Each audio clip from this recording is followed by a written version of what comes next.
King of the dragons, and don't give a hoot. They got me happy to ho. Yo ho, a pirate's life for me.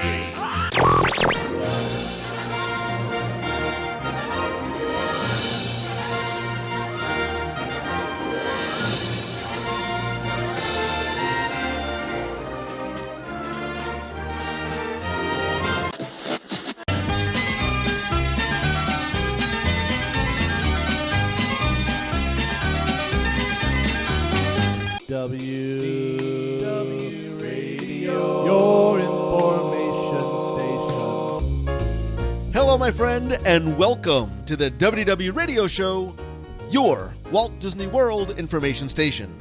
I am your host, Lou Mongello, and this is show number 602. And I'm here once again, not only to help you have the best possible vacation experience when you go to the Disney parks, but I also want to bring you some of that Disney magic wherever you are with the podcast, my live videos on Facebook every Wednesday night, blog, special events, books, audio tours, and more. Whether it's your first time visiting or you've been hundreds of times, if you're planning a vacation or just love the history, details, secrets, and stories, there's something in the show for you because each week I'm going to take you from the parks to the screens and everything in between. If you're a new listener, thank you. Welcome. I sincerely appreciate you being here. Please go back and check out some or all the past episodes for interviews, top 10s, reviews, and more. You can subscribe to the podcast on Apple Podcasts and find everything else at WDWRadio.com. This week, we're going to continue our journey and tour through the music of Magic Kingdom in Walt Disney World. We'll virtually wander our way through Liberty Square to Fantasyland, Storybook Circus, and Tomorrowland. We'll then look at music from nighttime spectaculars and parades, both current and extinct. And along the way, we'll discuss the background and theme music, stories, creators, fun facts, and personal memories. And then I'll ask you to share some of your favorite memories and music as well. I'll then have the answer to our last Walt Disney World Trivia Question of the Week, and I'll pose a new challenge for your chance to win an all-new Disney Prize package. Then stay tuned to the end of the show for more information, updates, your voicemails, and more. So sit back, relax, and enjoy this week's episode of the WDW Radio Show.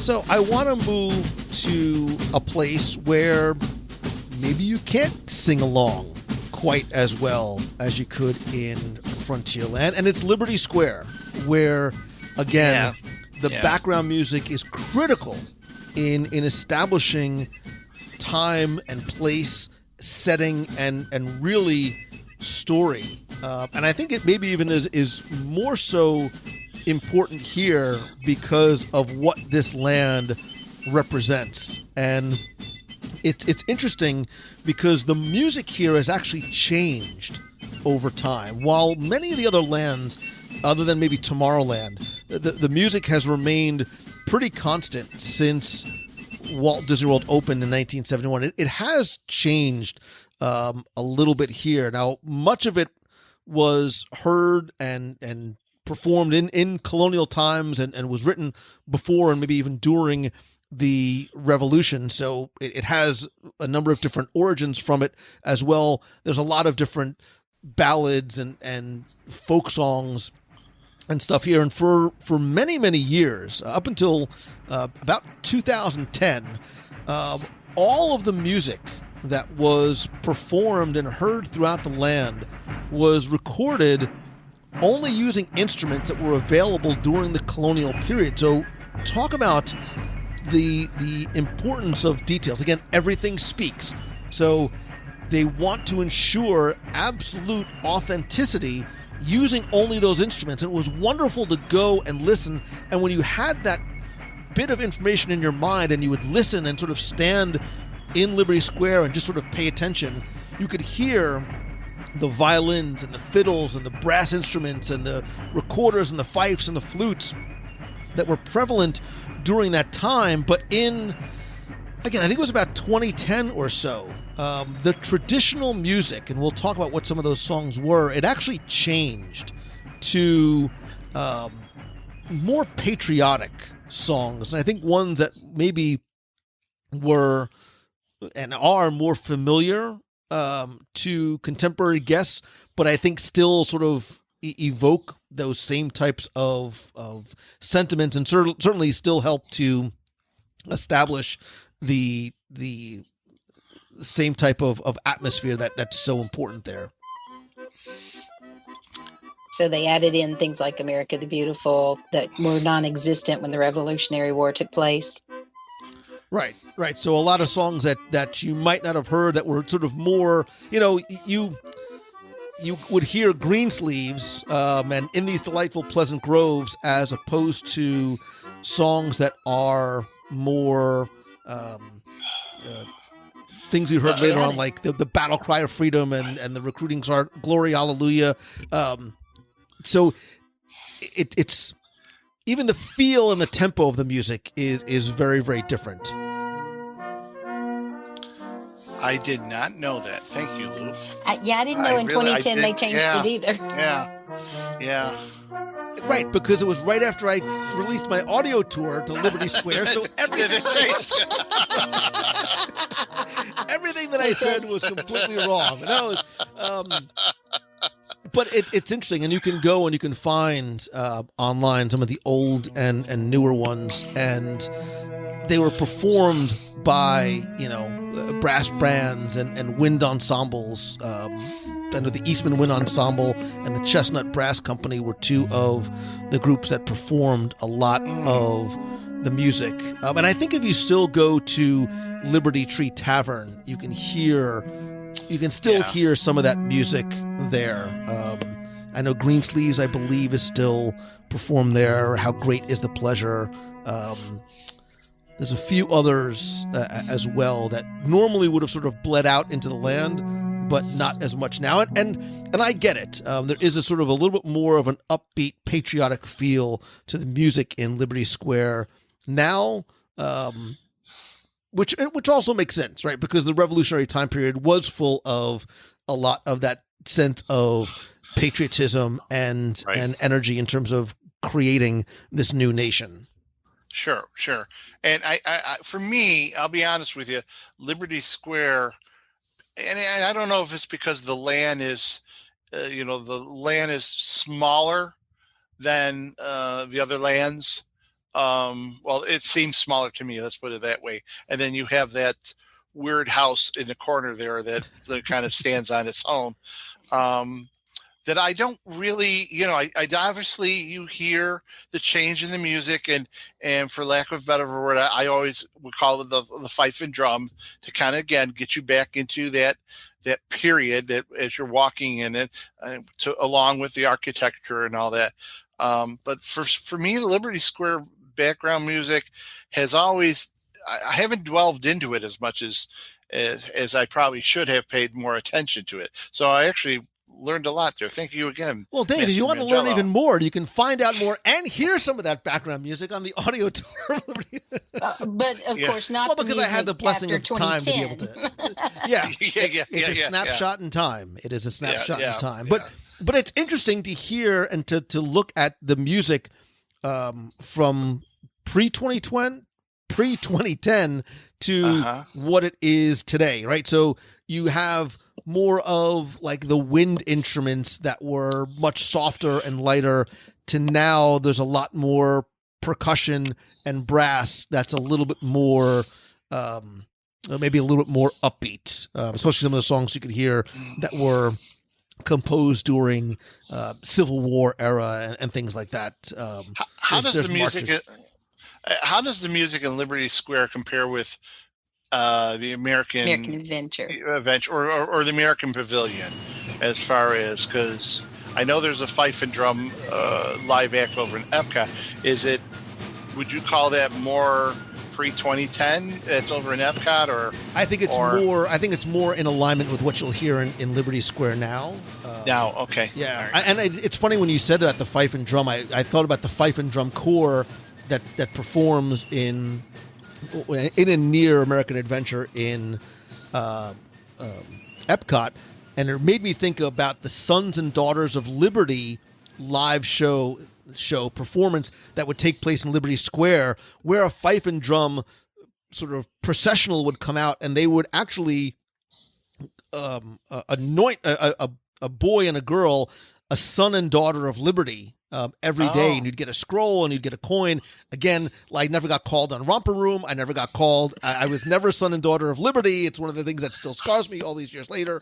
But it was really neat because it was not only just a wonderful performance that was interactive and got not just parents but kids involved, but maybe even got them interested too. I think Liberty Square, much like Frontierland, is just replete with incredible learning opportunities. And I used to give tours of Magic Kingdom. I used to give, personal guided tours, and I would actually spend a lot of time in Liberty Square, because a lot of people don't spend a lot of time in Liberty Square because there's so many little details that have such fascinating stories grounded in real American history. I will tell you, I learned more about American history from researching my Liberty Square audio tour than I probably learned in school. Sorry, teachers in grammar school and high school, but it's true because it's there and it's authentic. And again, everything speaks. And whether it's, whether there's so many things that are sort of tucked away that are almost throwaways but have great stories. There's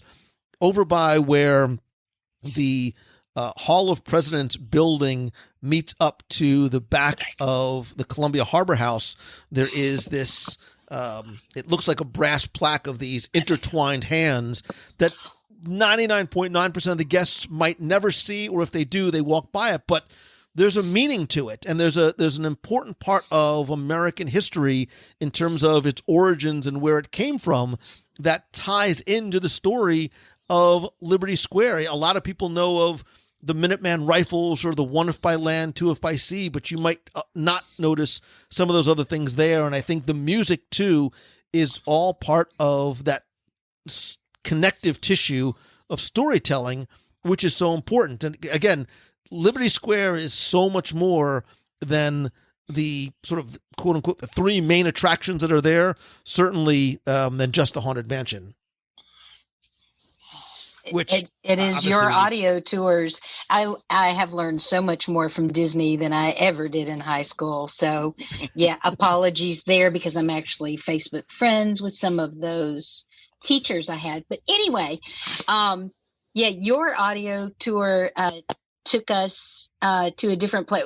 We planned a Northeastern fall leaf changing tour in 2018.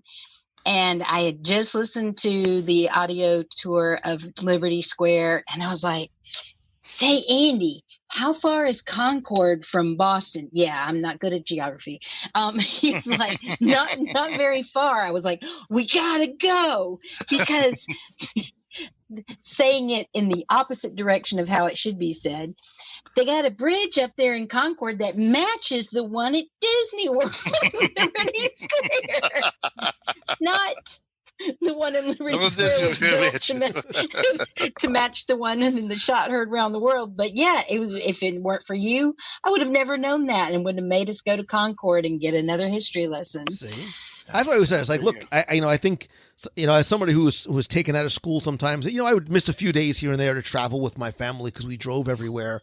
There are learning opportunities. And I said, look, Liberty Square is a great way to justify taking your grade schooler out, because he or she can learn a lot while they are there about American history. But look, we would be remiss if we did not go over to the 800-pound, mansion in the room. I am not gonna mince words. I think Grim Grinning Ghosts may or may not be my all-time favorite theme park song, although the theme from Mystic Manor comes in a close second. But anyway, I mean to digress. It's a Buddy Baker ex Atencio song again. I don't want to steal anything from you guys, so I'm going to let you talk about Haunted Mansion and Grim Grinning Ghost first, and then I'll try and fill in any additional blanks. So, please. Go ahead.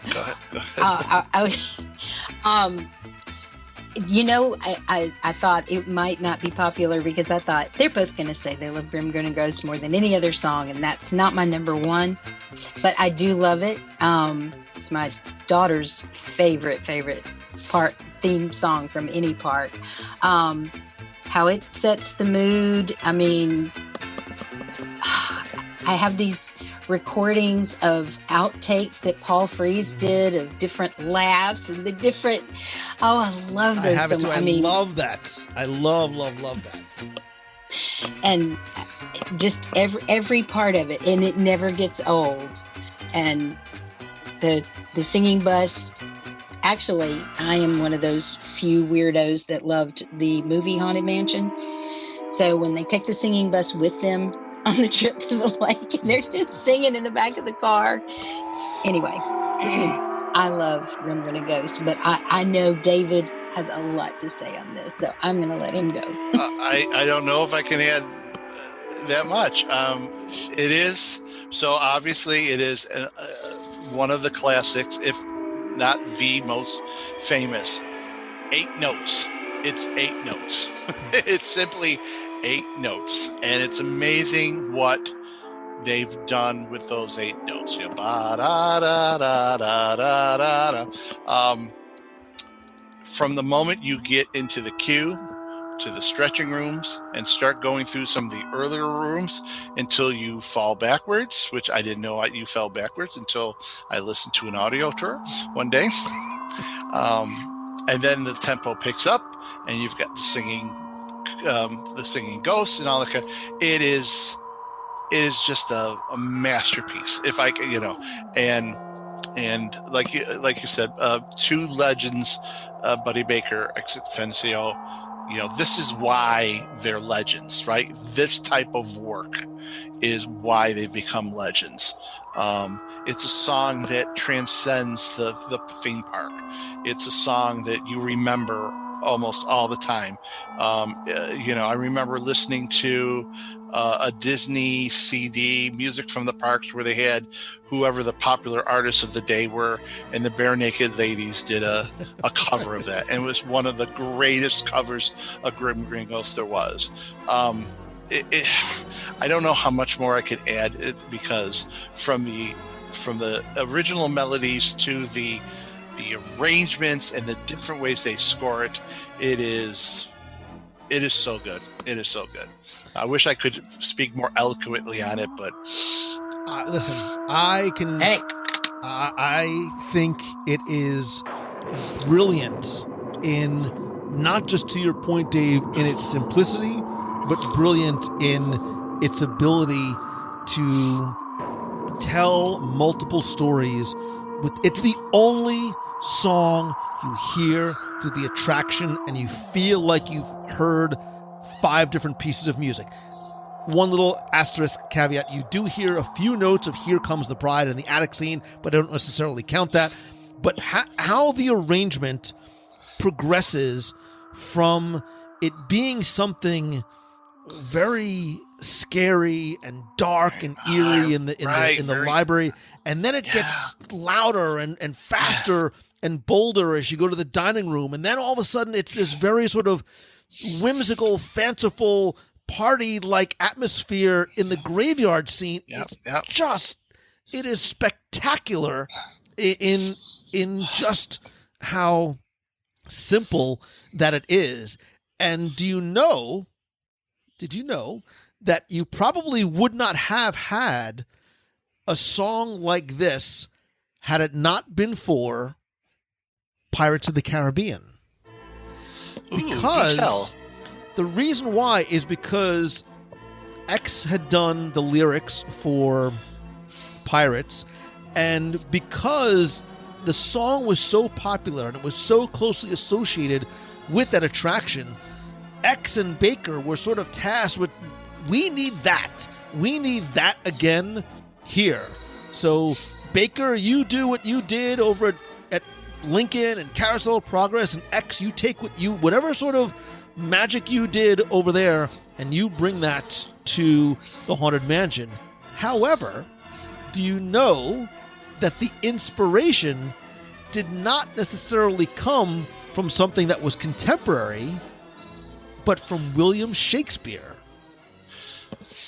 Foolish mortals and grim grinning ghosts are actually lines taken from Shakespeare. So in A Midsummer Night's Dream, Puck exclaims, "Lord, what fools these mortals be." That's my dramatic reading of it, by the way. In Venus and Adonis, Shakespeare refers to death as a grim grinning ghost. Grim grinning ghost, earth's worm, what dost thou mean? See, now you should have said it in James Mason's voice. Well, nobody. Because we're not getting him to sing along. No, you will not get me to sing. But I did not know that. Yeah, and look, speaking of singing, amazing. Thurl Ravenscroft did sort of the baritone for the track, and you've heard him in a million places, from Jungle Book and Pete's Dragon to Sword in the Stone, and the list goes on and on. And his quartet, the Mellow Men, Frosted Flakes. He was Tony the Tiger, right? I'm not going to do my Thurl Ravenscroft attraction, but the Mellow Men did the harmony there, and you've heard the Mellow Men in places like Peter Pan and Jungle Book and Alice in Wonderland, and actually the singing busts are sort of really meant to be sort of the Mellow Men, and Thurl Ravenscroft is actually one of the singing busts. Uncle Theodore is that broken bust near the end, and he is meant to be Thurl Ravenscroft. So it's again, I could wax poetic about the music and what it means, and again how. Look, you've really made it when the Bare Naked Ladies does a cover of your song, but maybe that's a bit of a low life. But it is, and I think it's when we talk at the end, because I want to ask you some of our favorite ones. Grim Grinning Ghost for me is really, really hard to top. Certainly in Magic Kingdom. Yeah. Like I said, I don't. Well, we'll find out at the end. It is certainly in a top 3 for me. Be sure to bring your death certificate if you decide to join us. Make final arrangements now. We've been dying to have you.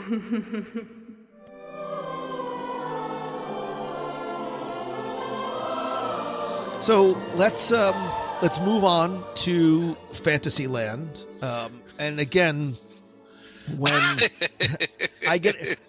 transitions get me excited, right? They really do, and normally I would sort of do this the opposite way. Like I would like to go from Fantasyland to Liberty Square, because what you're really doing is as you're walking from Fantasyland to Liberty Square, you are really going from the old world to the new. You are crossing the vast ocean and going forward in time. And if you really pay close attention, and again, that portal where it darkens and then lightens again as you are passing through place and time, you hear those colonial era fife and drums, again, going the opposite way, transitioning to, these German folk songs, and it's again done so seamlessly you don't necessarily notice that it's happening until it actually happens. And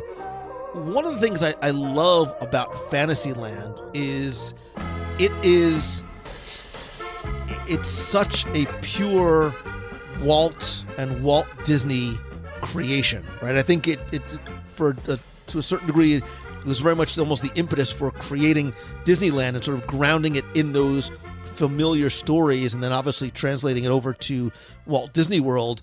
But it also is, I think if you break it down this way, it's a lot of like little mini lands in one. And if you look at it that way, not only from the architecture, but in terms of what we're talking about now in terms of the music, the music changes depending on where you are, whether you're in that Bavarian village, if you're by the carousel, the Mad Tea Party, if you're in New Fantasyland, if you go to the Tangled Restrooms, if you're in, the back of New Fantasyland and then over to Storybook Circus, the music there is very, very different. And while you don't necessarily go through any portals per se, there is audible transitions that take place in terms of what you hear, but not necessarily about how you feel, because everything is so light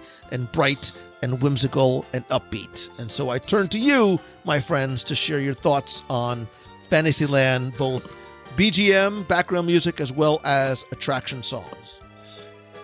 Terry, go ahead. I'm headed straight to an attraction, and yes, I have tons of admiration for Grim Grinning Ghosts and Pirate's Life, but if it's not my number one, it's my number two. It's A Small World. Yep. And when you watch the Sherman Brothers story, and he talks about, no, that's, it's not supposed to be just an earworm. It was a prayer for peace for the world. Yeah. I was like, oh, and I don't get sick of it. I love that song. I absolutely love that song. In all the languages, my only problem with It's a Small World is I hold my arm up in the air and they still have not said goodbye, Terry. But that's okay. I'm like, I'm here. Hello? It's okay. Last time I was there, it said goodbye, Matthew. Whatever. It's my son's name. But no, It's a Small World, and I cannot take enough pictures of that ride. It's been there since the beginning, and it hasn't changed that much. So I don't know why I'm taking those Hawaiian girls every time I go by. I love that song. I love the message of both verses. It's perfection. And I love the Sherman Brothers.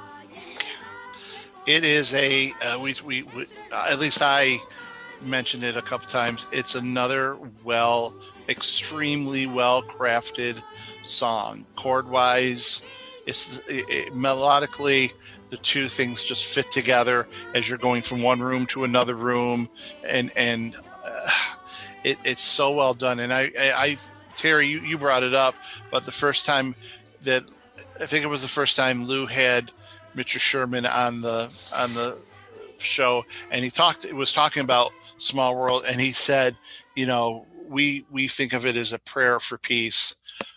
What you think of what's going on in the world today, and how people are mistreating each other, and terrible things are happening. It's a good thing to think about the fact that it's a small world. Let's not kill each other,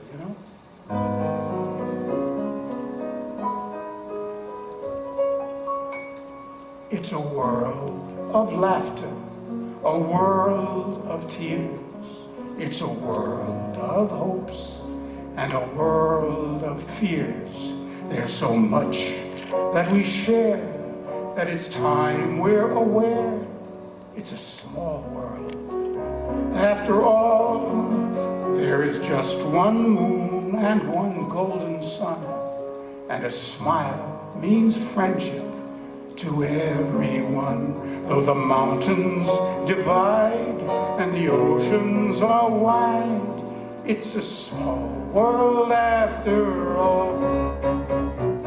It's a small world after all. When I did my sketches CD, I have Small World on it, and I made it like a gospel piece because of that, and I took a twist on that.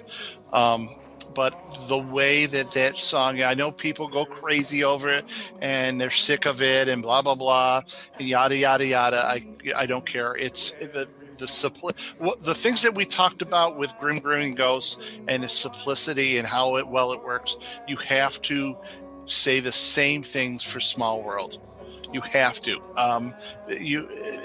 It's just as well crafted. It is so simple, but so complex on how they the verses and the chorus overlap each other. It's And it is an attraction that I have to do every time. And like you said, Terry, even though it never changes, I have to do it every time. It for me, it's not.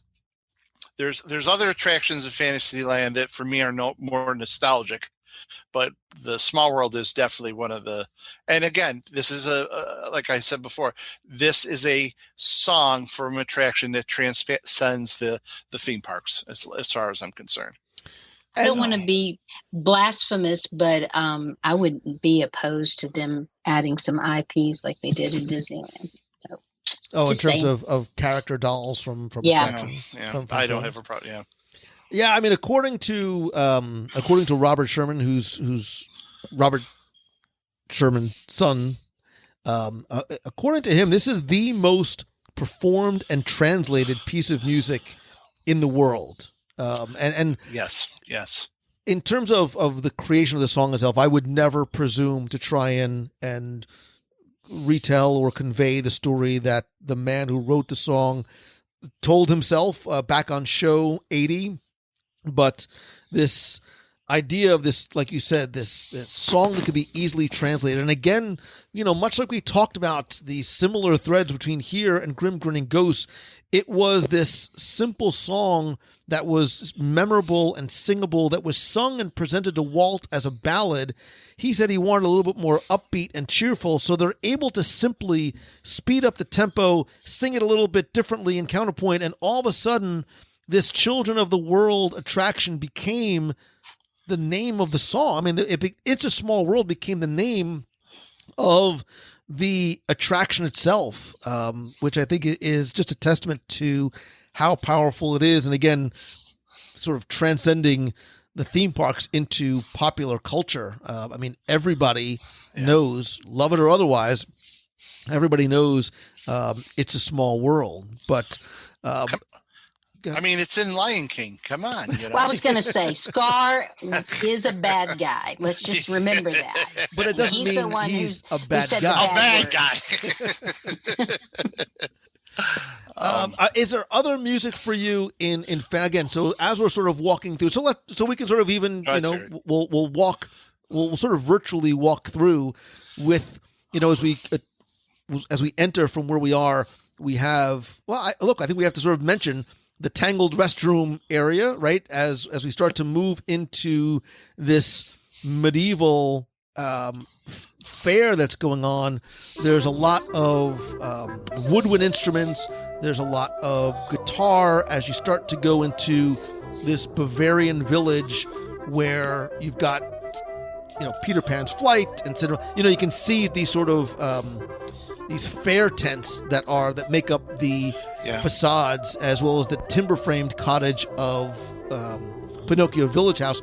Really sort of gives you a sense that you're in this German village, and there's a lot of that Bavarian folk-style music that's there that sort of used to go all the way out to Snow White's Scary Adventures, but now starts to transition as you pass the carousel and then move into New Fantasyland and then Many Adventures of Winnie the Pooh. So in this Bavarian village area, again, you've got that folk style music. Certainly, if we're going to talk about attraction theme songs, I'm a Peter Pan guy.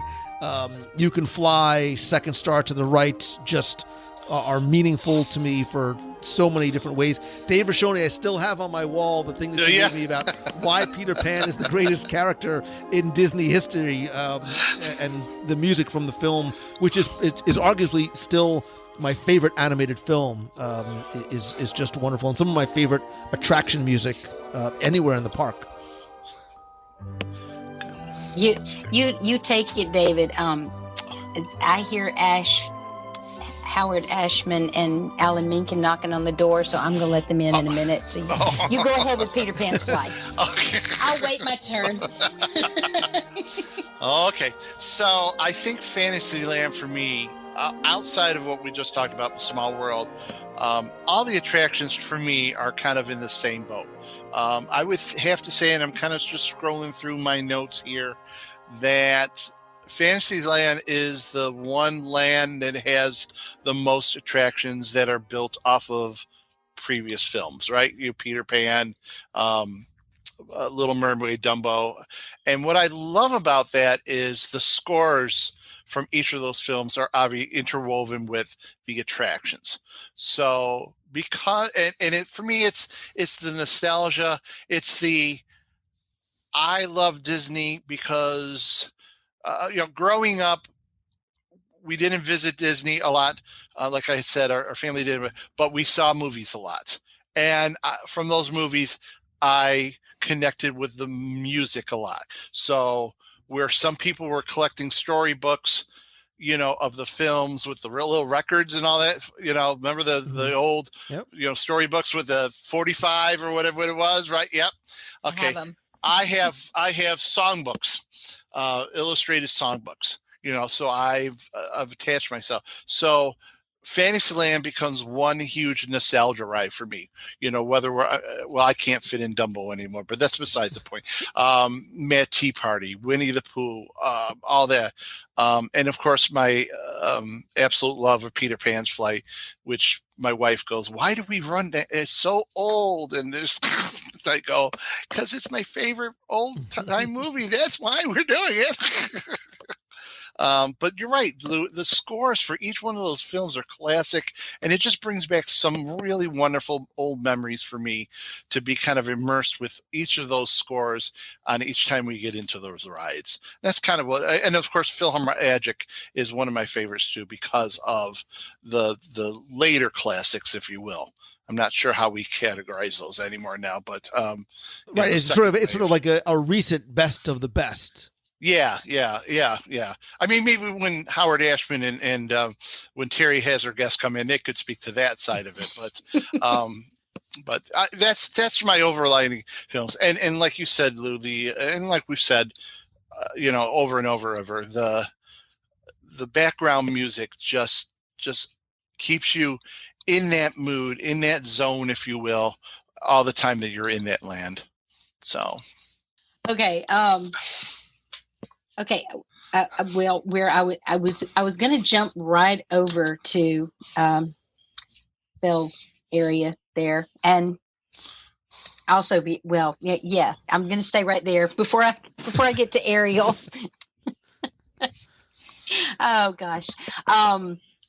Before you get to Belle, because I skipped. Okay, because you skipped the carousel, and I think the carousel.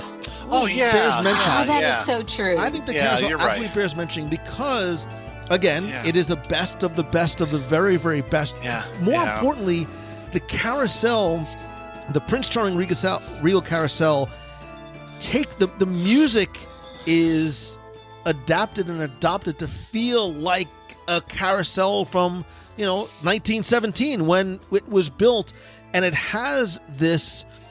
It's sort of this calliope type music, but all familiar songs. When You Wish Upon a Star, Alice, Chim Chim Cheree, Be Our Guest, So This Is Love, Bella Notte, Whole New World, Once Upon a Dream, Part of Your World. I mean, there's probably 25 or so songs in there. So you'll recognize Baby Mine and Feed the Birds and Someday My Prince Will Come and more recent songs like Gaston and Prince Ali, but they're in this calliope music that you feel like has been playing in this attraction for the 100 years that it's been in existence. And it's, if you might not ride the carousel all the time, whether you're an adult or if you don't have kids or if you're an adult who's a kid at heart, but if you just sort of stand there or maybe go, try as I do to pull that sword from the stone, and just listen to that music. I think it's some of the most unique and beautiful music anywhere in this park or any other. I can listen to the loop of that music many times. That is true. Many times. That is completely nostalgic, even though they include the 90s and... Well, that's nostalgic now too, right? Yeah. I know. We all think that the 90s was like 5-10 years ago. I know. Oh, no. We're living in the land of the 60s and 70s. Yeah, right. That's ancient history for a lot of people. Oh, yeah, the 90s is old. Okay, I'm ancient of days. Anywho, no, the carousel music is perfect. I love walking through there. It was very strange the last time I was there because it's just in July, and I took a picture of the little stroller area, which had a whole of 3 strollers in the entire bin. That was so sad. I'll be glad when it gets back to normal, because that is a place that just part of the sound, part of the music that you hear is the sound of children riding on that carousel. So move. Let's move from the carousel. We can move to New Fantasyland with Enchanted Tales with Belle. Go ahead. And I want to go straight there, but I will say Mickey's PhilharMagic is basically the music that I'm about to cover, because it's all 90s. Go do your thing. Be Our Guest restaurant is where I'm so glad that we are now in a place where we can talk about the Ashman Menken songs, because, and I mean, that's also fresh on my mind because of having just watched Howard 2 weeks ago. Everything connected to Belle is very, very emotional to me. The music, most especially, that is my daughter Amy's. That is her movie. I mean, that is her favorite movie, and it is the movie most representative of her now husband, then boyfriend, got it right, because he proposed to her in Be Our Guest restaurant, and it was nice. He nailed it. I was so proud of him. I was like, yes. So but everything that Ashman and Menken did, I mean, that from Be Our Guest restaurant, which was one of the most awe-inspiring moments that I've had at Magic Kingdom that I can remember, was the first time walking in there. I'm walking in that main room and looking up at, it's one of those you live, Lou talks about it. I haven't had the chance to go to Disneyland, but it's walking into the movie, right? Mm-hmm. It's walking into that ballroom. It's walking into the Beast's castle. It's amazing. Amazing. And then the score, right? Go ahead, Terry. I'm sorry. No. It is the score as much as it is anything in that whole area there going in. I love the music from Beauty and the Beast. Every single song. Oh yeah. We had our church small group met tonight, and I actually worked in lyrics from the Mob song. And part of it, we were like, of course, wow, she worked Disney into our small group. Okay, yeah, but it fit. I mean, you're right, Terry. I mean, I love me some Alan Menken, Richard Sherman, Alan Menken, right? How blessed we are to have their music define our childhoods and our, adulthood. For me, Alan Menken, not just the films, the stuff that he does on Broadway, he does a lot of scoring, which I don't know most people do. A lot of the films he does, he actually scores also. So he's just an amazing. We need to get him back on the show, Lou. We need to get him back on the show. we need to listen. You need to talk to him. Yeah. Work on that, will you? But yeah, what a string of Mermaid, Beauty and the Beast, Aladdin. So I'm going to sort of skip the obvious, right? Meaning the songs. Well, I mean, for me, Enchanted Tales with Belle, Journey of the Little Mermaid, in terms of the iconic songs that are the titular and theme songs for those attractions.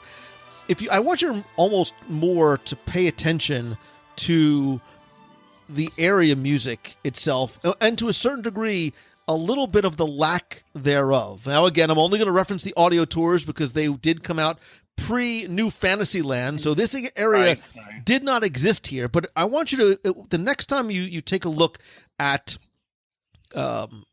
when you're in Magic Kingdom and you're in this area, or even if you look on Google Maps, you'll notice that behind the carousel and where Pinocchio Village House extends out, there is sort of the extension of the castle wall. And if you look down, notice the ground, the pavement changes color from that burgundy red, that faded burgundy red to gray, from the inside to the outside of the castle wall. And the reason why is because you are outside the castle keep.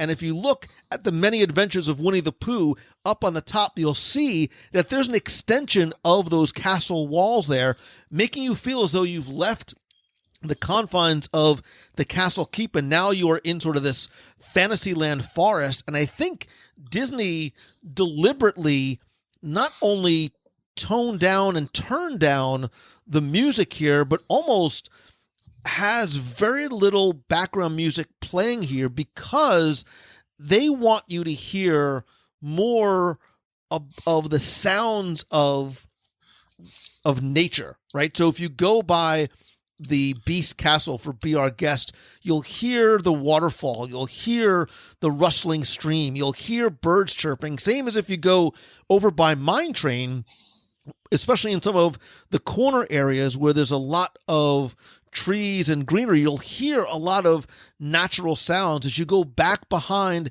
Ariel's grotto and even over by Gaston's, you hear the waterfall, you hear the sort of nature sounds in the distance. So there's almost less music playing to almost not cloud the sounds of nature, if that makes any sense, until you start moving past Ariel's grotto and get closer to Storybook Circus, where obviously the theme and the whimsy is sort of turned up to 11. But I the next time you're there, I really want you to try and pay attention, because there's no sort of delineated transition anywhere unless you use the ground and the castle walls as your reference points. But once you notice, you can't not notice it. I'm going to pay attention next time. I don't get out much, clearly. Wow. Well, actually, you do. You get over there and Kingdom quite a bit. So. Yeah. Wow. And sometimes if you go over by Mine Train, in not everywhere but different parts of it, you can actually sometimes hear the dwarfs at work, sort of picking and shoveling in the mine. Yeah. From the queue or from just no that from area? outside? No, yeah, from even outside. Yeah, wow. I have heard that. See, I think my problem is I got to not go when it's 100 degrees out. So that's the 2 weeks in January that you're talking about. Because by midday, I'm just like, dragging. It's not so bad in December. No, I love December. There's a couple of days in December where it's nice too, or it's snowing. It could be snowing. I will say that the sounds of the dwarves mining would be a more recent trip, as in not as much, because normally that area is filled with screaming, having a great time on the mine train. That's a very loud. People just stay loud on it the whole time. So yeah. It's harder to hear those. So we'll just sort of, obviously the Mad Tea Party has music from Alice in Wonderland, March of the Cards, Becky's theme song, Off With Their Heads, I'm Late. But if you notice, pay attention to, it's another outdoor attraction. So the music does sort of drift and bleed a little bit depending on where you're standing and how close you are. And then as you get over into Storybook Circus, the music here has a very different feel, right? It's carnival music. It's very light and upbeat and whimsical and jazzy and you all know the circus theme song. Like, you don't know what it's called, but you just know that, and I'm not going to sing it because I almost just sang it, as well as songs from Dumbo. But then even here, right, like much of the rest of Fantasyland, there's different types and genres and themes of music, because as you move away from Dumbo and closer to the train station, the music changes there, and there is music that's themed from, I've been working on the railroad to Casey Jr. to Casey Jones and Little Toot. So you can get all this circus parade and Dumbo music, and then you walk 5 feet away and all of a sudden you're hearing the railroad themed music, but they just blend and transition so very seamlessly. There is an art and artistry to the crafting of the audio in the park, and it's brilliantly done. I was just going to, just to ram home your point. Yeah, it's the blending is the artistry of it all, because you said it's like 5 feet and it's a whole different feel. And it's either levels and orchestration, instrumentation. It's really pure genius how that stuff is done and not noticed enough. Yeah. Don't you wonder about the people that have that job, Dave? Because I've wondered that 1,000 times. Oh, I would love to be in there. Half the time I would love to be in the room where some of this stuff is like, well, that's how they do it, Yeah. I mean, not so much Magic Kingdom, but in the future and the other parks, the people that get to find that music and don't even get me started on Tokyo Disney Sea, because we'll be here all night. Don't even. But I just want to. I want to just quickly go back to just tying Fantasyland up in a little bit of a bow, because we're talking about, as we transition from land to land, the different styles and genres of music, and Fantasyland is sort of a microcosm of that, because there are multiple styles at play here, right? From that Bavarian village, German music, with horns and woods, to Storybook Circus and the carousel and the tangled restroom area, and then the outskirts, and the French country, right? And right, so the French countryside of Enchanted Tales with Belle. They use a wide variety of instruments and styles in this really sort of long corridor that is Fantasyland, and I say that because, like everything we're talking about, like the next time I go, I want you to try and be hyper aware of it as you're even just walking through, not from land to land, but even just this single land itself. Yes, we will do that, Mr. Lou. All right, we are coming full circle. We're tiptoeing past Mad Tea Party, and here we come, Tomorrowland. I am running past Mad Tea Party because I want to just get on the people mover so very much. But look, I think that an argument can be made, and I'm sure there are some people that feel probably pretty strongly that Tomorrowland has one of the strongest overall musical presences in the park. From the background music, which has gone through a number of different transitions over the years, to the attraction-specific music as well. I think the Tomorrowland background music, which has changed a number of times, probably really 3 times in terms of major changes and styles of music. The 72 to around 94 loop was very 70s. It felt very, very strongly 70s. And then there was the 94 loop to today. And there was a couple of other minor transitions here, going from this more, I don't even know sort of how to describe, the very 70s feel to a much more mid-90s vision of what the future would be. So there's almost less melody here to try and give this idea that not all of the music may have come from this planet alone. But what I do like about it, and if you sort of sit there and listen, so go to Rocket Tower Plaza, get yourself a little nosh, and just close your eyes and listen, because the Tomorrowland background loop, I think it almost feels like one long song because of just how seamlessly one blends into another. It's hard to distinguish where one finishes and one ends. And yes, there's a little bit of IP in there because Strange Things was in Toy Story, the Randy Newman song, and there's an instrumental version that was added when Buzz Lightyear Space Ranger Spin came to be. But just speaking of the background music itself and that sort of sci-fi vibe, futuristic feel that it has to it, there's something very soothing about it, which almost sounds contradictory to this sort of futuristic. But the artist, whose work I only know from here, his name is Dan Foleyart, did a lot of the new Tomorrowland music, which was from around 2003 or so until relatively recently.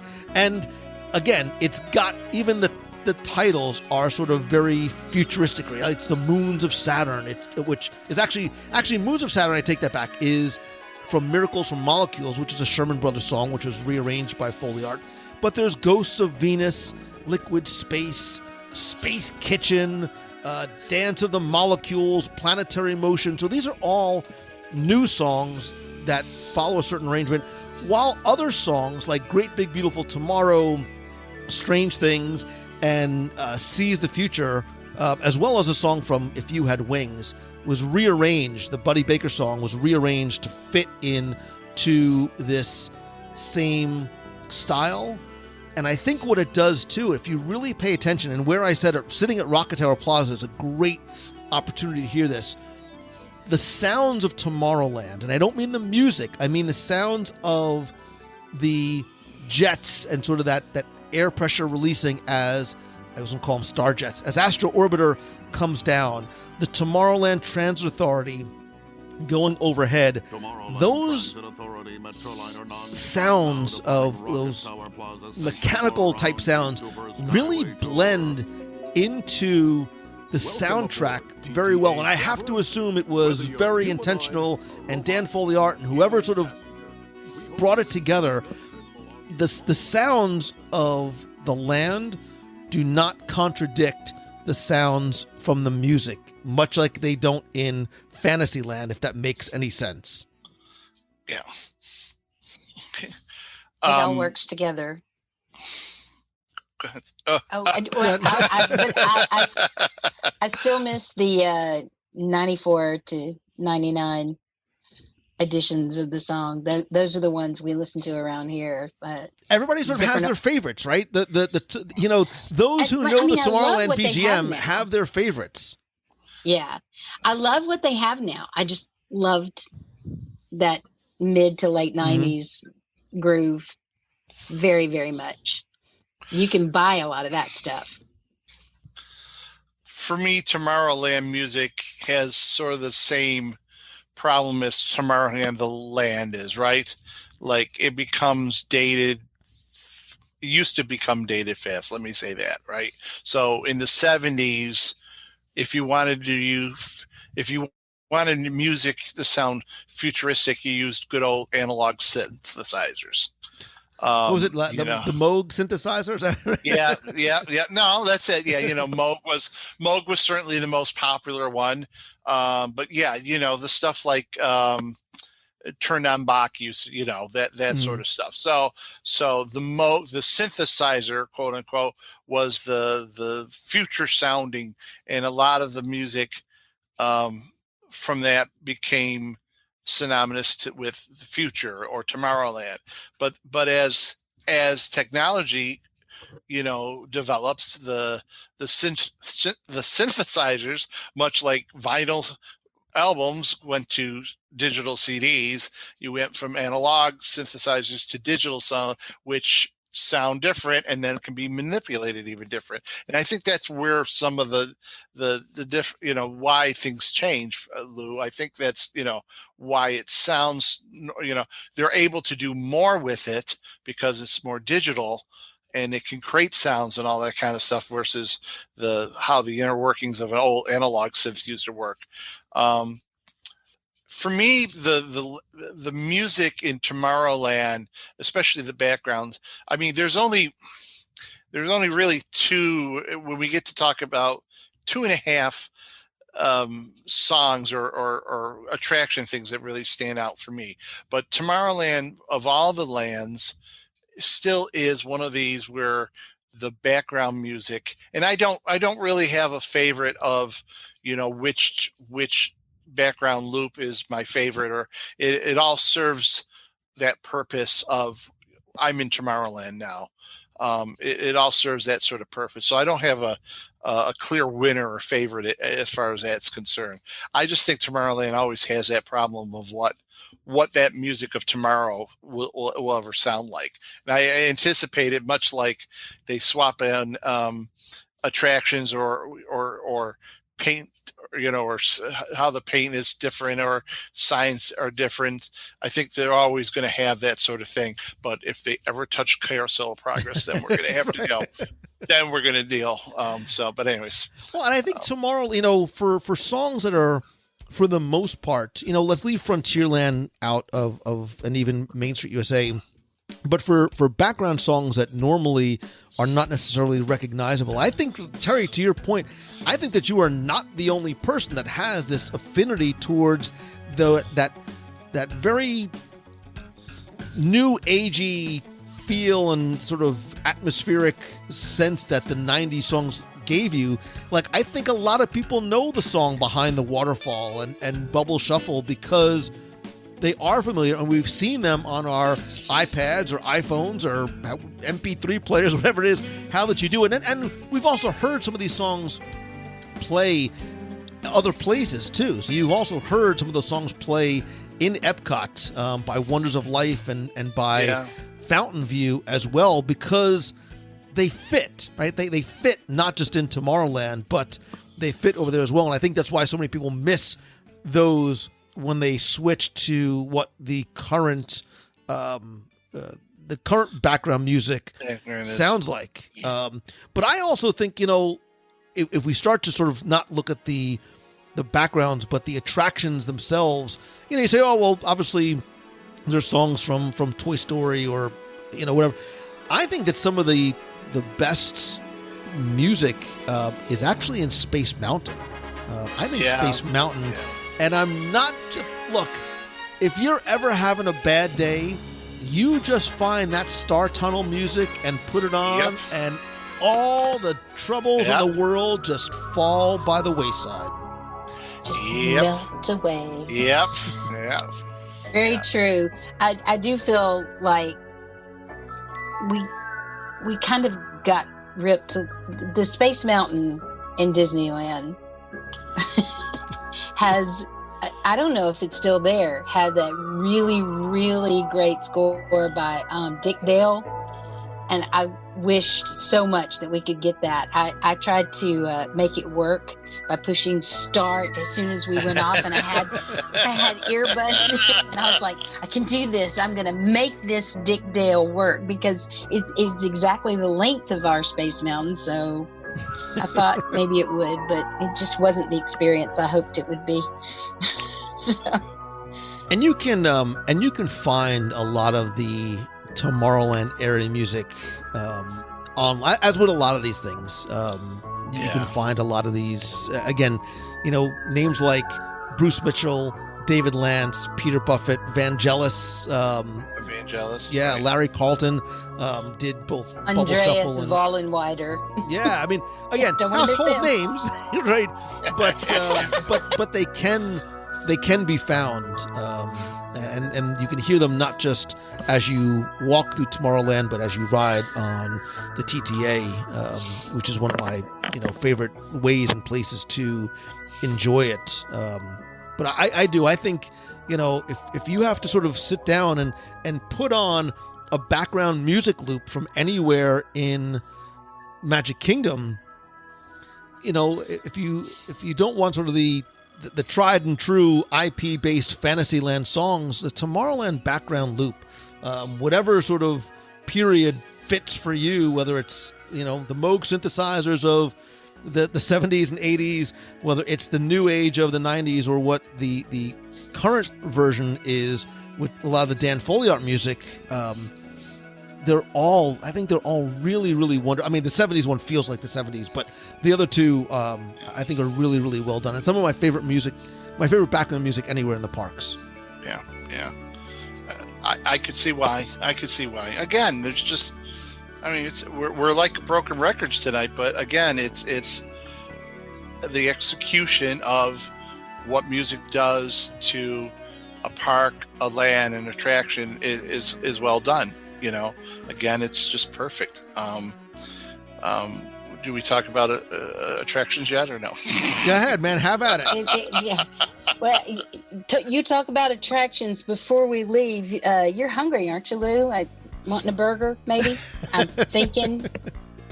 Are you talking about our good friend Sunny Eclipse? I might be.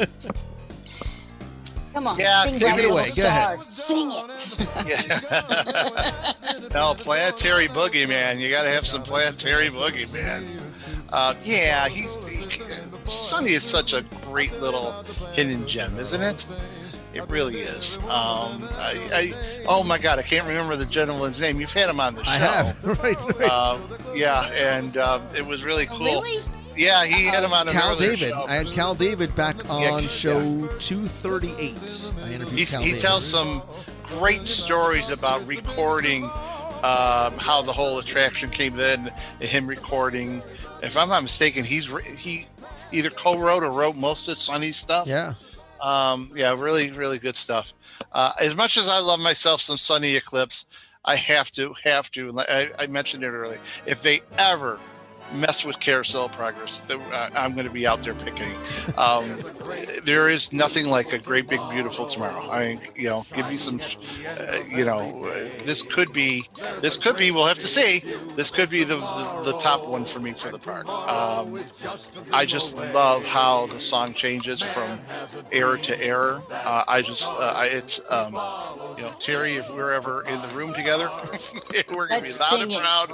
Oh, amen. We're going to be loud and proud. I'm there. I will sing it with you. Yeah, my wife and I get some looks from people when we're traveling from one scene to the next. But I just think it's obviously being after listening to 600 episodes of the WDW radio show and learning what I've learned, the song of how the song was built for GE, and it takes in so much more memory. It's Walt and the Sherman Brothers, but I just don't know if there's. It's just a really great. It's a fun. Do not fall asleep. I hate people that say that go in there for the air conditioning and fall asleep. Stop it. Anyways, I love me Carousel Progress. It is in my Tomorrowland. It's my top one. So you want me to be controversial and talk about how you love Now Is the Time? Well, listen, I don't think it's controversial because it's, basically this is a love letter to Buddy, X, and the Sherman Brothers. I love Now Is the Time, I think, because of when I heard it, right? Look, I said at the top of this that a lot of the love and the feels that we have with this are grounded in nostalgia and memories, and now is the time. Now is the best time. When that song was introduced into the attraction around 19, I'm trying to think, maybe 83, whatever it was, in the early 80s. GE wanted guests not to be thinking about what was coming tomorrow. They wanted them to buy washers and dryers today. So now is the time.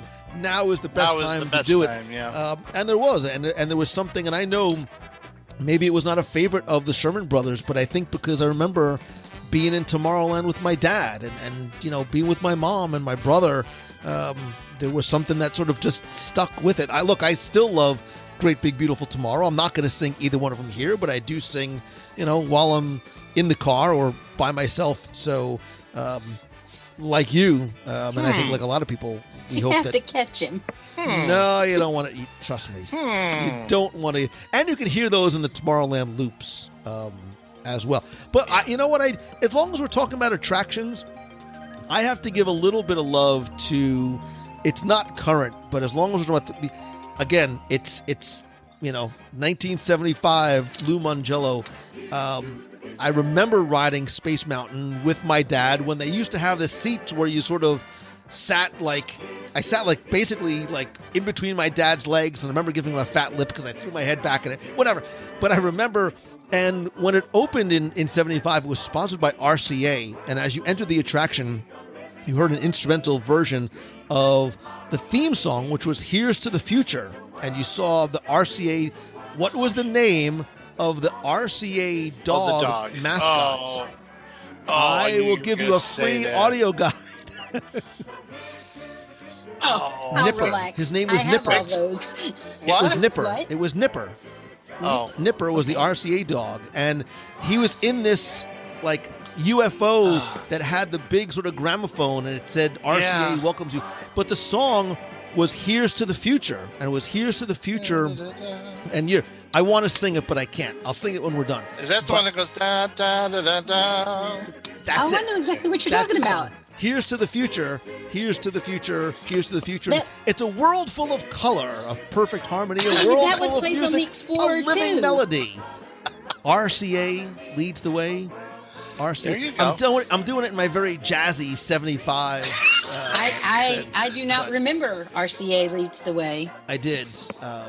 And then they My actually, two all beef patties. when special RCA sauce. left, they actually tweaked it a little bit and took RCA out of it. For Okay. that little bit of time. But yeah, Here's to the Future from the mid to late 70s was still one of my favorites. Not there anymore, but I dig. And clearly we're not through because we haven't been to a parade or seen fireworks. So just need to mention that right now. Go ahead. I actually did not include parades or fireworks. I know. There's a reason why I have to include the fireworks. Other than It's a Small World, it seemed that this is a very unpopular opinion because everybody loves Wishes. And it was a great show. But I was there the opening night of Happily Ever After. And that song, the words, the tune, everything resounded with me. I was like, and he says, and you can have your happily ever after. I was like, oh my gosh. Anyway, Happily Ever After is my favorite fireworks. I mean, I'm sorry. In the Magic Kingdom. yeah. Let's make sure we understand what I'm saying there. Okay.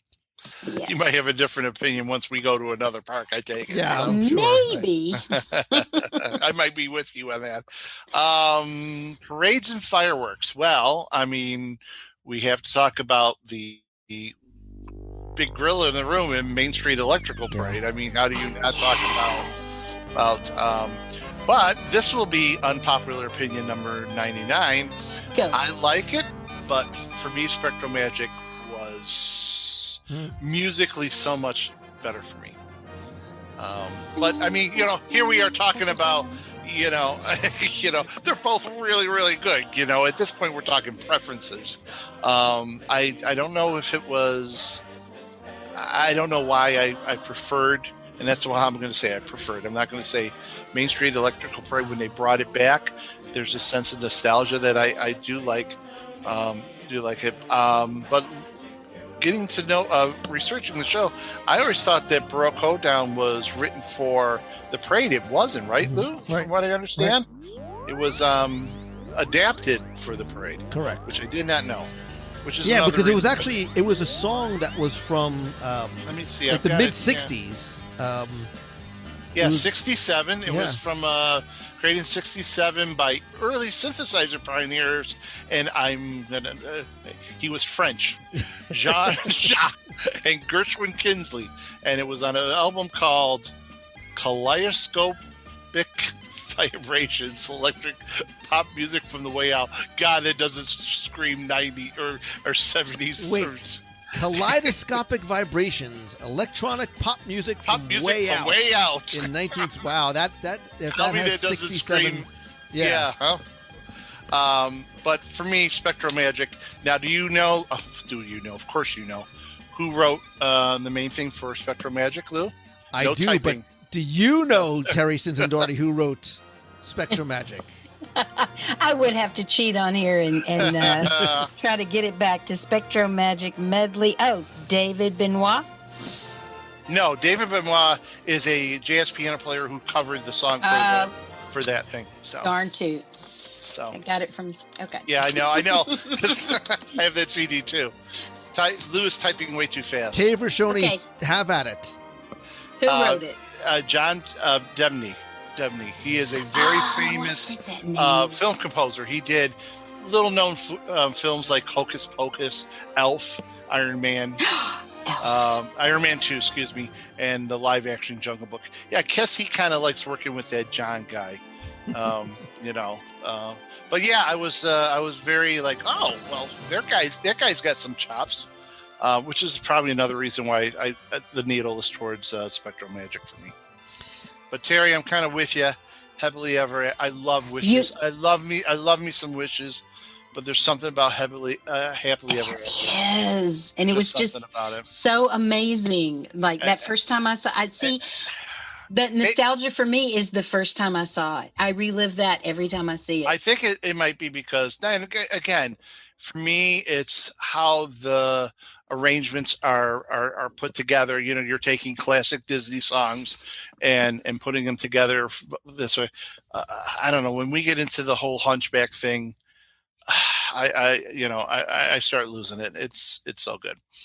Now that we took the show over from Lou. No, I know. Listen, sorry, Lou. Without getting into, look, you got to remember something. Everything at Disney is somebody's favorite. Right. Everything is somebody's favorite. So there's never a right or wrong answer. Look, I love Main Street Electrical Parade again, but for nostalgic reasons. I remember that music. There's something about seeing that giant Elliot, and I love how it continues to come back, especially even hearing Baroque Hoedown in things like Light Magic and Paint the Night and Remember Dreams Come True as paying homage to the electrical parade. But I think what this shows, right, is how passionate we all are about different pieces of music throughout this single park for a lot of different reasons. And I think it's also interesting to see how,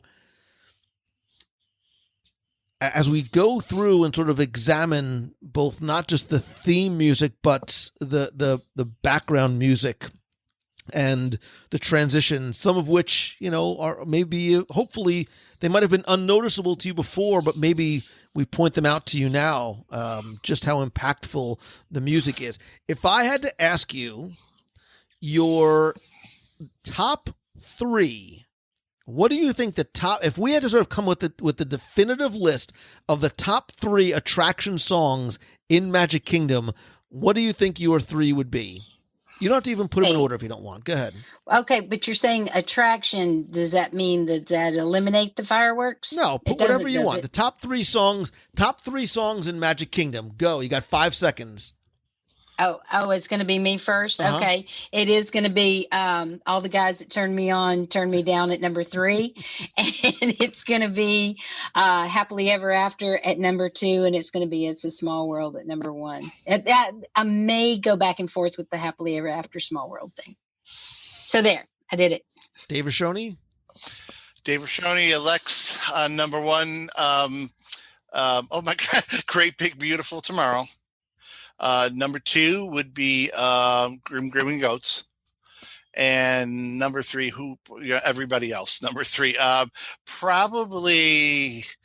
I don't know. I don't have a anything that Dapper Dan. The Flitter. Well, I'm actually back in anything the Dapper Dans do. Okay. Yeah, So say you, Mongello. I mean, look, it almost would feel sacrilegious if you don't put Small World on the list. Like, you sort of almost have to put Small World list. I'm also going to give you I'm going to cheat a little bit and give you a blast from the past. The theme song to If You Had Wings. If you had wings. It's a Buddy Baker. This guy. Oh, man. And, gosh, I want to put... I'm going to cheat. I don't care. Wait a minute. Both we know you are. I know. I'm cheating. both songs from Carousel of Progress at 1A and at number 1, Grim Grinning Ghosts. I will add, It's a Small World. See? Now I guilted you. Guilted you. No, I actually forgot as I was scrolling up the list. So. And look, part of the reason why doing this is certainly for fun. It's maybe to make you more aware and even turn you on to songs that you might not have thought of before. In the past, you've been able to find a lot of these on a variety of different CDs. Kids, you can Google what that is. There was the official albums like Where Magic Lives and Four Parks, One World, and a few of the other ones. At one point, you used to be able to do CDs on demand on Main Street USA. Now you can find a lot of these on both Spotify, and certainly a lot of the background loops you can find on the YouTube. And maybe for another time, we'll talk. Maybe I'll do a top 10 places to stop and listen in Magic Kingdom, because I think there are occasions where you can just stop and not just smell the roses and eat the Dole Whip, but stop and listen to some of these background songs. And I'm telling you, it might sound silly to you or a waste of your time, but they really are, in many cases, attractions in and of themselves.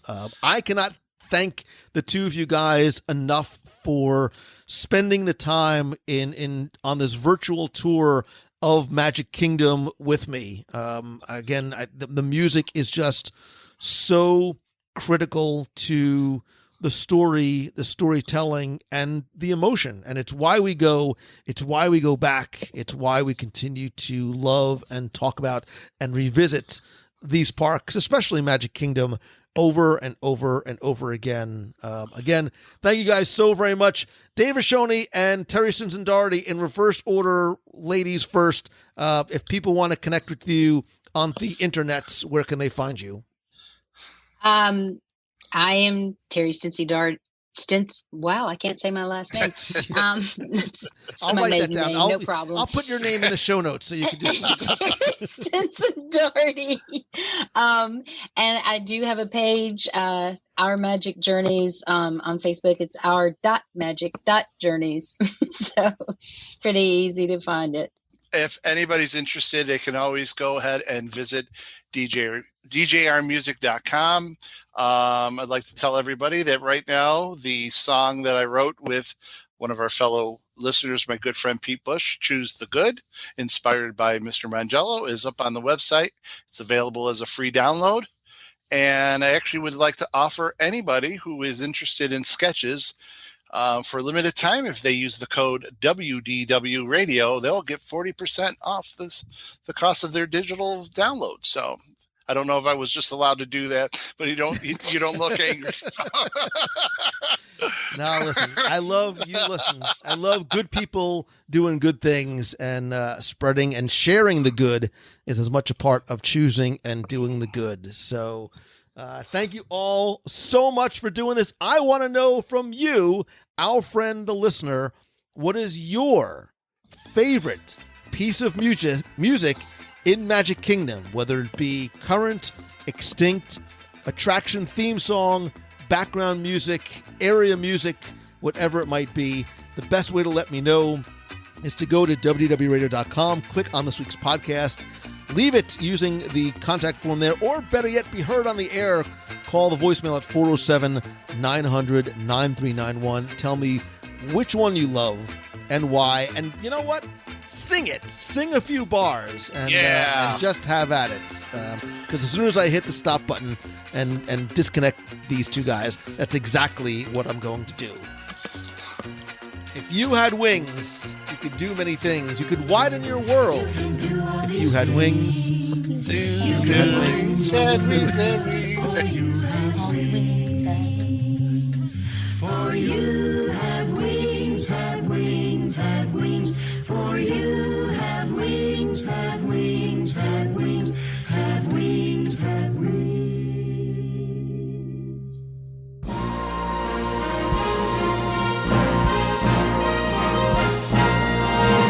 It's time for our Walt Disney World Trivia Question of the Week, where I invite you to test your knowledge of Walt Disney World's history or see how well you pay attention to the details, sometimes in what you see, hear, taste, or remember.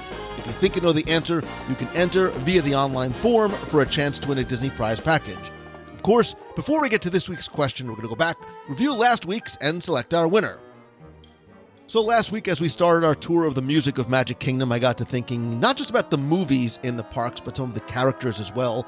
And your question last week was to tell me, where in Walt Disney World does or did Ariel have her own restaurant? And I even gave you a not-so-subtle hint, which may or may not have been named after her. Now, this one was a little bit trickier than you might have thought, because I think a lot of people did not remember, although congratulations to those of you who did, that Ariel had a restaurant of her same name at the Beach Club from November 1990 through May 1997.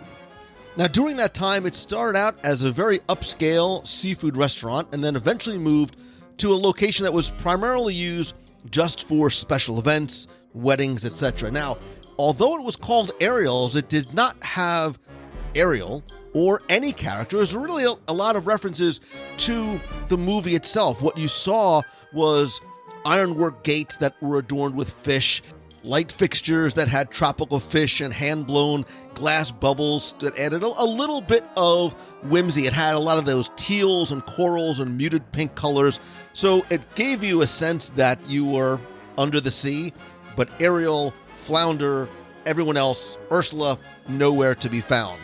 So it was slightly themed, but a little bit more upscale, and then again, it was eventually used for storybook celebrations in this underwater realm, which offered the perfect blend, according to Disney, of casual elegance and fishtail fantasy. To give you a sense of where Ariel's was, technically is, because the space is still there, you can still actually see it. It's located next to Martha's Vineyard in Disney's Beach Club Resort, just around the corner from Beaches and Cream. So I took all of the correct entries, randomly selected one, and again, last week you were playing for all of my digital products, my 102 Ways to Save Money for an at Walt Disney World book, all 7 of my virtual audio walking tours of Magic Kingdom, and a brand new item, the beautiful new cobalt blue WDW Radio logo mug, which literally just came in a day or so ago. And last week's winner, randomly selected, is Victoria Mille from Piscataway, New Jersey. I grew up in Plainfield, right around the corner. Spent a lot of time in Piscataway, including but not limited to the Fontainebleau Diner, which I wonder is still there. One of the few things I miss about New Jersey are the diners. We just don't have them here in Florida. Anyway, but I digress. Victoria, you use the online form. I will get your prize package out to right away. If you played last week and didn't win, that's okay, because here's your next chance to enter in this week's Walt Disney World Trivia Challenge. So in the Japan Pavilion at Epcot Center, yes, if you've ever heard the short before, you probably know it's my favorite pavilion, one of my favorite places anywhere in Walt Disney World. There is actually a gift that was given to Walt Disney World, specifically to Roy Disney personally, from the Emperor of Japan. This item was originally located at Disney's Polynesian Village Resort, but was moved here when Epcot opened. What item in the Japan Pavilion was that gift from the Emperor to Walt Disney World? I'm going to help you again, because this answer can be found in my Instagram stories from this past week. Check the trivia highlight for pictures and details. Anyway, this contest runs until Sunday, September 13th at 11:59 p.m. Eastern. If you think you know the answer, you can just go to WDWRadio.com, click on this week's podcast, use the online form there, and you'll be entered for a chance to win. And if you dig Disney trivia, be sure to follow along on my Instagram, both on my posts and stories at Instagram.com/Lou Mongello for daily-ish Disney trivia. We'll have some fun, hopefully learn something along the way. So good luck and have fun.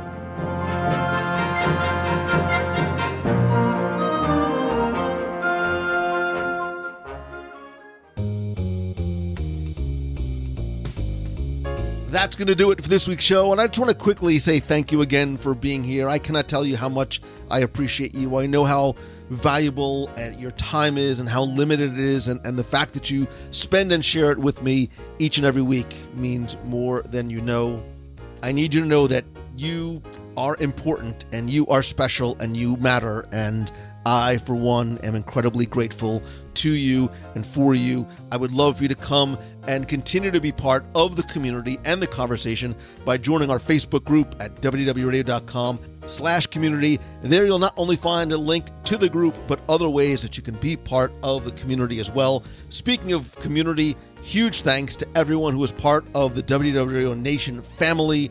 I sincerely appreciate your love, support, friendship, and help. And I also love being able to give back to you and connect with you in other special ways each and every month. I want to thank some new and longtime members of the nation, including Tiki Casting, Donna Milligan, Rochelle Michael, Denise Watson, longtime friends Janet and Gary Zerilli, Austin Wraith, and Russell Dameron. Again, thank you so very much. And if you want to find out how you can not only help the show, but get exclusive rewards every month, including scavenger hunts, trivia quests. We have a private Facebook group, Magic Band covers, logo gear, care packages, live video group calls, and lots more. You can visit wdwradio.com/support. Don't forget, it is completely optional, very much appreciated. It starts as little as $1 a month, and a portion of your contributions do go to the Dream Team Project to benefit the Make-A-Wish Foundation of America. And as the show is always by, for, with, and about you, I'd love to hear from you. If you have a question you want me to answer on the air, you can email me, lou@wdwradio.com, or call the voicemail be heard on the air at 407-900-9391. It's 407-900-WDW1 with a question, a comment, a review, or just a hello from the parks. Please visit LouMongello.com to find out how I could maybe help you turn what you love into what you do with one-on-one mentoring, being part of our small weekly mastermind group, speaking and events. You can learn more by visiting the all-new LouMongello.com. Speaking of all new websites, by the way, if you haven't checked out the brand spanking new WDWRadio.com, please go give it a spin. It has been completely rebuilt from the ground up.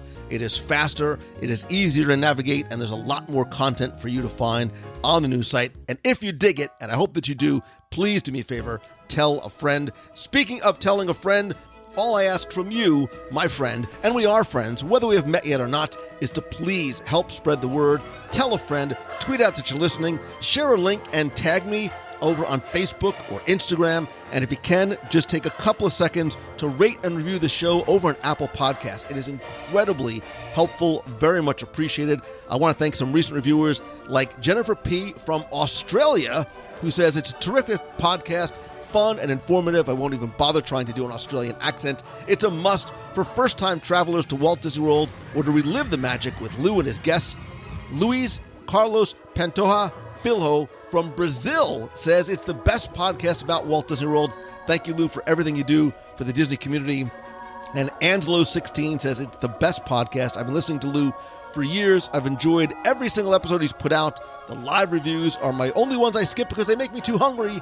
Every episode is informative and extremely enjoyable to listen to. I've actually gone back to episode 1, making my way forward, listening to each.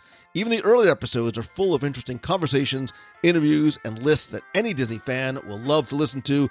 Angelo, Louise, and Jennifer, thank you so very much again. Just search for WDW Radio in Apple Podcasts, or if you go to wdwradio.com/iTunes, it'll give you a direct link and instructions on how to do it.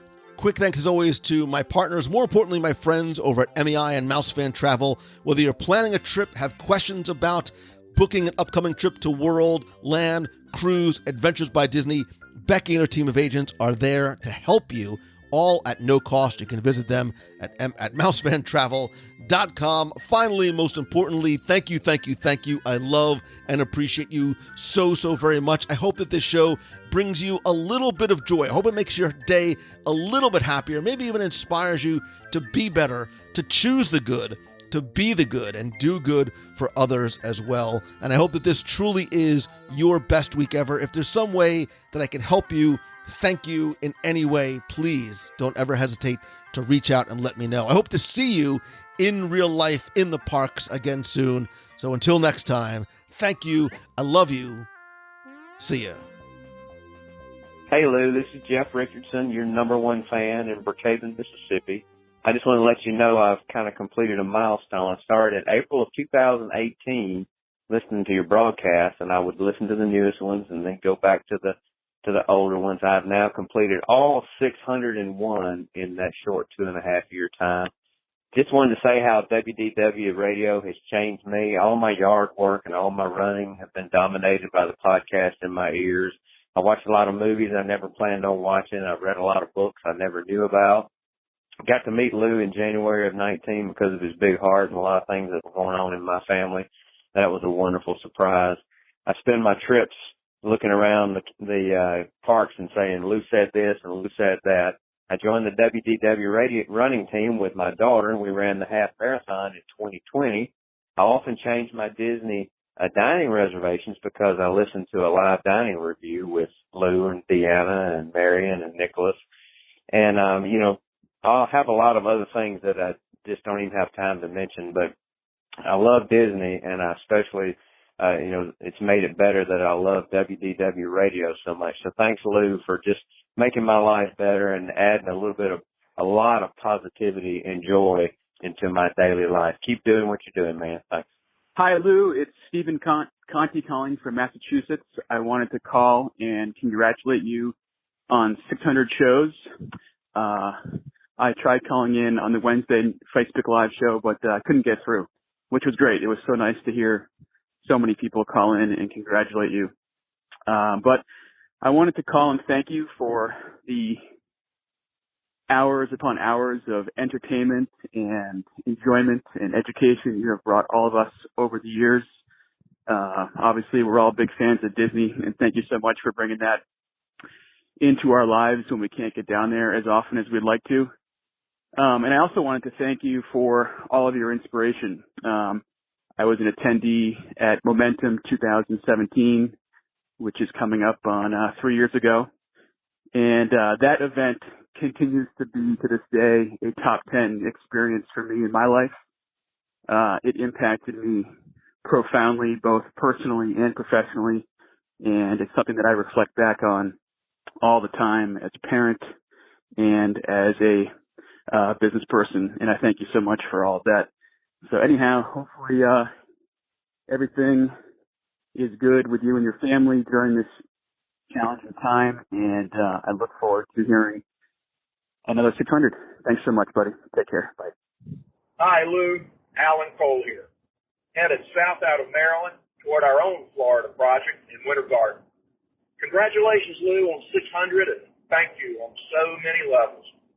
Thanks to Kenneth and Lisa and all the families who shared your insights in 5, 32, and 33, which, along with a couple of trips to the park to visit Tinkerbell 2 years ago, became our catalyst to turn our lifelong loves of all things Disney into a move to Walt Disney World.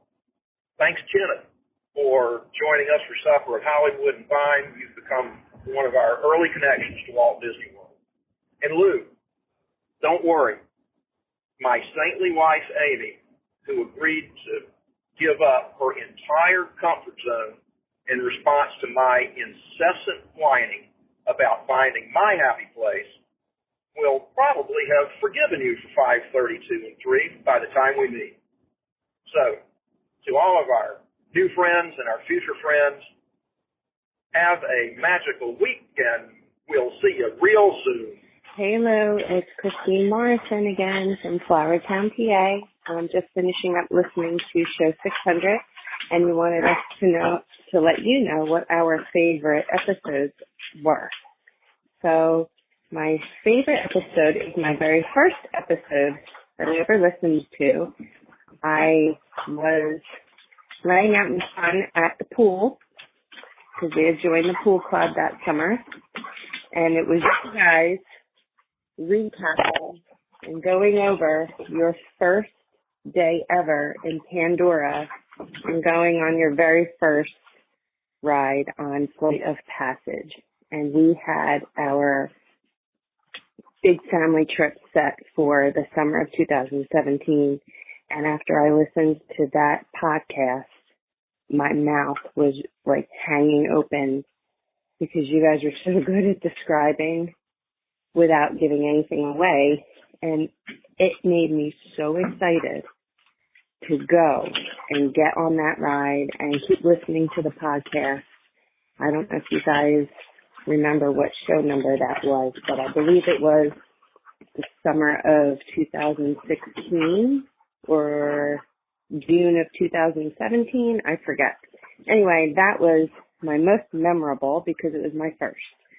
And I remember very vividly, like, hanging on every word that was coming out of you guys' mouth.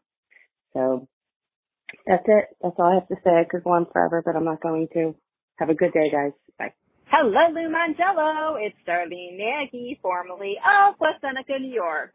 And I am calling in to say that we are now in the month of September and we have Labor Day coming up and things are hopefully going to get better soon.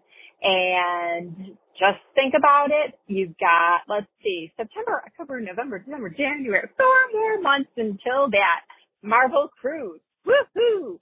Can't wait to see the pictures from that. I love Marvel, and my nephew, Georgie, is now into Marvel characters. We actually watched the Spider-Man Under the Marvel app on Disney Plus. So that was great. My niece even liked watching it. So Sasha enjoyed it as well when I was just there seeing them. Now, then you got March for that trip overseas. I cannot wait to see that. That is going to be absolutely amazing. I wish I could go, but I can't. So I'm going to live vicariously, like I always do, through everyone in our community. I love the WDW Radio family and Box people and community. Thank you for everything you do. Stay safe, wear a mask, socially distance. Have a magical day.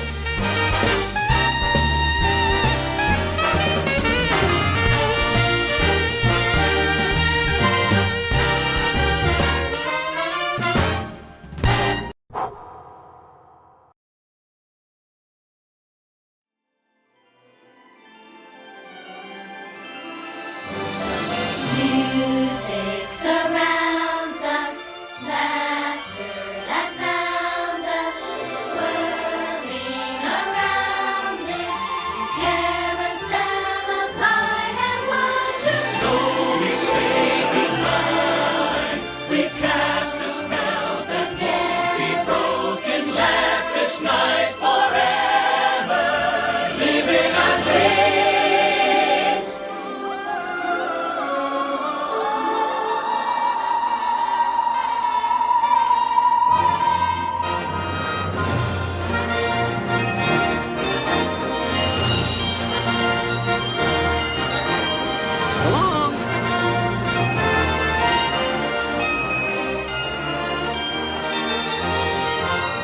See you later.